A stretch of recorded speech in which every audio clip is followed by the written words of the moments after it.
Once again, Elon Musk just signals he is not worried about taking profitability down to keep the sales being buoyed. The revenue growth is about 40% compared to the 0% to 10% that we see for other well-known mega caps. So it's a very unique story. I think it's a hold.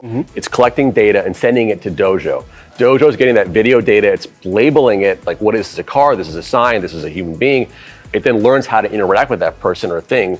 Then it sends those instructions to your car. That's sort of the theory as to how they're going to use supercomputers and AI to sort of make driverless cars work. 안녕하세요. 테슬라가 2025년에 $500에 간다. 굉장히 흥미로운 글이 있는데요. 자세히 살펴보자면 우선 현재 전기차 시장을 리드를 하는 것이 테슬라이고 가격 압박을 전체적으로 넣고 있다라고 하죠. 사실 가격 조정 이런 것 자체가 1등 기업의 특권이 아니겠습니까? 그렇기 때문에 최근에도 계속해서 가격 인하를 끊임없이 시키고 있는 테슬라인데요. 중국산 테슬라가 왜 이렇게 싼 것일까? 결국 이것이 LFP 배터리 생산 시스템, 수직 통합, 대량 생산 이 모든 것들이 합쳐져서 테슬라의 가격 인하가 이루어지는 것이고요. 다른 기업들은 이러한 점이 갖추어지지 않았기 때문에 따라가다가는 마이너스 폭만 더 커지는 것이에요. 그럼 테슬라가 전기차 시장 1등 하면 또 비아디를 언급하시는 분들이 많은데요. 8월달에 전체 글로벌 전기차 하이브리드 시장 테슬라 모델 Y3가 보이고 비아디 차량들이 정말로 많이 보이죠. 1월달부터 8월달까지 전체 판매량을 보시더라도 테슬라는 순수 전기차지만 비아디 모델 같은 경우에는 전기차 하이브리드를 동시에 팔고 있어요. 그렇기 때문에 하이브리드가 합쳐진다면 전체적인 판매량은 비아디가 앞서는 것이고, 그렇기 때문에 언론 매체를 보시면 동남아가 되었던 비아디가 테슬라를 제치고 있다 이런 기사들을 자주 보실 텐데요. 테슬라를 빠르게 추격하는 비아디 정말로 턱 밑까지 따라잡았다라고 하죠. 비아디 수출을 보시면 수출량도 계속해서 늘어나고 있고요. 그 중에서 가장 많이 수출이 되는 것이 돌핀이라는 모델인데요. 보시는 것처럼 소형차입니다. 비아디는 최대한 저렴하게 많은 모델들을 생산하고 전기차 하이브리드 어떻게든 생산 대수를 높이고 있는데요. 그 결과 전기차 하이브리드를 합친다라면 비아디의 판매량은 가장 높은데요. 하지만 기업의 존재 목적이 판매량이 아니죠. 수익이죠. 그리고 테슬라와 비아디의 순수익은 엄청난 격차를 벌이고 있는데요. 여기서 테슬라가 가격을 떨어뜨리면 수익이 조금 감소를 하지만 비아디는 테슬라 계속 따라가면 흑자에서 적자로 바뀔 수가 있는데요. 그렇기 때문에 비아디의 판매 대수는 테슬라에게 전혀 위협적이지가 않죠. 결국 테슬라가 $500를 가려면 딜리버리, 마진, 소프트웨어 이 세 가지에 달려있다라고 말하는데요. 딜리버리 대수야 4분기 때 늘어날 것이고 앞으로 계속해서 늘어나는 기가 팩토리, 그리고 가격 인하도 계속되는 만큼 딜리버리는 걱정이 전혀 없지 않을까. 그리고 소프트웨어에서 가장 중요한 AI, 테슬라는 경쟁으로 갈 것인가 협력으로 갈 것인가. 만약에 다른 자동차 기업이 테슬라의 FSD를 사용한다라면, 그래서 테슬라에게 돈을 지불한다라면 그것은 과연 경쟁일까요? 아니면 협력일까요? 돈을 먹는 것이 테슬라라면 독점이 아닐까요? 최근에 가격 인하 부분에 대해서 일론 형께서는 자동차 마진 없어도 된다, 자율주행을 다른 기업에게 팔아서 마진율을 상승시키겠다라는 전략인데요. 현재 도조에는 엄청나게도 많은 데이터가 계속해서 오늘 지금 이 순간에도 쌓여지고 있고요. 더 많은 차가 팔릴수록 데이터가 증가를 하죠. 그렇다면 계속해서 가격 인하를 시키고 점유율을 유지하는 현재 테슬라의 전략이 충분히 이해가 되는 부분이고요. 카메라 소프트웨어를 비롯해서 내비게이션, 오토파일럿 등 가장 중요한 것은 소비자들에게 전자제품 브랜드 이미지를 주는 것이 결국 구매로 이어지지 않을까. 최고 속도가 빠르다라고 해서 소비자들이 그 차를 사는 것이 아니라 스마트한 느낌을 주는 것이 현재 영업 부분에서 가장 중요하지 않을까요? 그래서 테슬라 주가가 $500 갈 수 있는 가장 중요한 두 가지, 계속되는 딜리버리 상승과 FSD. 4분기 때 FSD의 정식 버전이 출시가 안 되더라도 적어도 중국의 상하이, 션전, 항저우 등 몇몇 도시에서 FSD가 돌아가는 것이 가장 큰 호재가 아닐까요? 우선 지금의 FSD 확장을 시키는 것이 가장 중요해 보이는데요. 그리고 네바다에서는 배터리셀 리사이클링 시범으로 운영을 한다라고 하죠. 그리고 드디어 사이버트럭의 공식 트위터가 생긴 만큼 4분기는 정말로 기대치가 높아지고 있죠. 그리고 현재 팔레스타인과 이스라엘 전쟁이 났죠. 피해 주말이라고 하면서 월요일 나스닥이 살짝 걱정이 되는데요. 하지만 전쟁이 터지면 굉장히 큰 수혜주가 있는데 그것은 바로 팔란티어죠. 하지만 팔란티어의 주가 폭등은 아무래도 불편할 수밖에 없는데요. 러시아 우크라이나 전쟁에서 고수익을 번 기업이 바로 팔란티어 고단 플랫폼인데 결국 방위 산업에서 운영 체제를 노리는 마치 구글과 같은 포지셔닝을 원하는 것이 현재 팔란티어의 입장이죠. 그렇기 때문에 전쟁이 터지면 팔란티어 주가에는 당연하게도 호재가 될 수밖에 없고요. 전장 데이터만 쌓이면 쌓일수록 팔란티어에게 더욱더 힘을 실어다 줄 것인데요. 하지만 미국은 이스라엘 편이고 팔란티어의 전쟁 지원은 곧 있으면 시작이 되지 않을까. 러시아 우크라이나 전쟁에서 성공적인 모습을 보여줬던 팔란티어, 이제는 전장을 넓힐 때가 아닐까요? 그렇기 때문에 지금 발생하는 전쟁 재료의 3분기 어닝만 어느 정도 나와준다라면 추가 계약에 대한 기대치도 굉장히 높죠. 그렇다면 올해 하반기 팔란티어 충분히 상방으로 더 치고 나갈 수 있는 그러한 상황들이 현재 만들어지고 있어요. 현재 여러가지 매크로가 팔란티어의 주가 상승을 도와주고 있는데요. 하지만 피터 틸 형은 트럼프의 후원자이고 팔란티어 같은 경우에는 미국 반대편은 절대로 도와주지 않죠. 결국 이런 극단적인 보호주의 플러스 팔란티어의 엄청난 기술력, 이 플랫폼, 이러한 부분을 통해서 팔란티어가 워싱턴 정계 주류의 세력이 될 수도 있다, 이런 말씀들도 나오고 있죠. 하지만 팔란티어의 플랫폼이 계속해서 의사결정에 많은 기업들, 많은 정부들의 관여가 된다라면 팔란티어의 파워는 더욱더 커질 수밖에 없고요. 그렇기 때문에 최근 기관 투자자들은 꾸준하게 팔란티어로 들어오고 있는데요. 결국 팔란티어의 재물을 보고 기관 투자자들은 확신을 가지고 계속되는 추가 계약이 재물을 살려줄 것이고 EPS의 상승도 가져오지 않겠습니까? 어쨌든 전쟁은 팔란티어에게 호재입니다. 그리고 전기차 스타트업들은 계속해서 고난의 시대를 맞이하고 있는데요. 루시드와 리비안, 월가의 선택은 과연 어느 쪽으로 갈까요? 월가에서는 루시드가 아니라 리비안이라고 말하고 있죠. 왜냐하면 리비안이 시장 전망치를 뛰어넘는 판매량을 계속 보여주고 있기 때문에 월가에서는 리비안은 매수, 루시드는 매도 쪽으로 현재 많이 기울어져 가고 있죠. 그래도 블룸버그에서는 루시드 3분기 2100대로 보는 만큼 상반기보다는 어느 정도 판매량이 올라갈 것 같은데요. 하지만 리비안의 이 속도가 얼마나 빠르냐면 3분기 때 테슬라 모델 S랑 X 고가 라인이 15,900대를 팔았는데 리비안은 15,500대를 팔았습니다. 지금 테슬라의 고가 라인까지는 올라온 상태고 이제 관건은 R2 플랫폼으로 얼마나 빨리 넘어가느냐인데요. 테슬라 초창기 9분기를 비교하더라도 리비안의 판매 속도가 훨씬 더 빠르게 올라가고 있죠. 하지만 그만큼 돈은 훨씬 더 많이 깨지고 있지만 보유한 금액도 훨씬 더 많은 편이죠. 그리고 루시드도 리비안 만만치 않게 엄청난 돈을 퍼붓고 있는데요. 오늘 루시드 트위터를 보시면 여전히 사파이어 이야기를 하고 있는데요. 많은 루시드 엔지니어 분들이 사파이어를 보면서 굉장히 자랑스러워 하고 있습니다. 결국 이것이 현재 루시드 경영진의 정체성을 말해주는 것이 아닐까. 루시드가 최고 속도도 빠르고 제로백도 빠르고 주행거리도 굉장히 긴데요. 지금 올해 1월부터 8월까지 캘리포니아, 플로리다, 텍사스에서 테슬라 판매 모델별로 보시면 모델 S는 거의 안 팔리고 있죠. 벤츠의 EQS랑 BMW i7 역시나 판매량이 저조한데요. 이런 곳에서 루시드 에어 단일 모델로 판매량을 진행하면 당연하게도 저조할 수밖에 없는데요. 그 결과 테슬라랑 리비안은 판매 곡선이 오르락내리락을 하는데 루시드는 보시는 것처럼 일직선이죠. 이거는 루시드 에어가 잘못됐다라기보다는 경영 전략, 판매 전략, 마케팅 전략이 잘못된 방향으로 흘러가고 있어요. 리비안은 판매량이 올라가니까 차량 한 대 판매당 손실이 32,000달러이고 루시드는 차량 한 대 판매당 손실이 33만 8,000달러. 리비안이랑 굉장히 많은 차이가 나고 있어요. 그렇기 때문에 모건 스탠리에서는 리비안을 살 때라고 말하는 것이고요. 2013년부터 19년까지가 테슬라에게 어려운 시기였는데요. 현재 루시드를 이끌고 있는 피터 형이 테슬라 모델 S 만들고 나갔죠. 모델 X, 3, Y는 손도 댄 적이 없고 대량 생산을 겪어본 적이 적이 없어요. 그리고 테슬라 루시드 오기 전에 있던 회사도 제규어와 같이 비싼 차를 만드는 회사에 있었고요. 이제부터는 본격적으로 루시드 에어를 만든 기술력을 중심으로 점차 가격을 떨어뜨리고 대량 생산으로 가는 이 속도감을 보여줘야 되는데요. 전고점 60달러에서 5달러까지 떨어졌는데 결국 그래비티가 나와야 되고 판매량이 증가하면서 손실이 감소가 돼야지 주가 상승이 근본적으로 나올 수가 있고, 결국 그래비티가 루시드를 살릴 수 있을까 없을까는 얼마나 빨리 나올 수 있냐에 따라서 결정이 날 것이고요. 그리고 리비아는 최근에 자금 조달을 받으면서 꽤나 큰 하락이 나왔는데요. 전기차 스타트업에 있어서 자금 조달, 유상 증자, 오퍼링은 당연한 것이고요. 이러한 부분이 싫다라면, 이러한 부분이 거부감이 든다라면 스타트업 투자는 맞지 않는 것이겠죠. 결국 리비안의 CEO는 이 돈으로 더욱더 빠르게 R2 플랫폼으로 도착을 하지 않을까. 오늘도 좋은 하루 되시고요. 안녕히 들어가세요.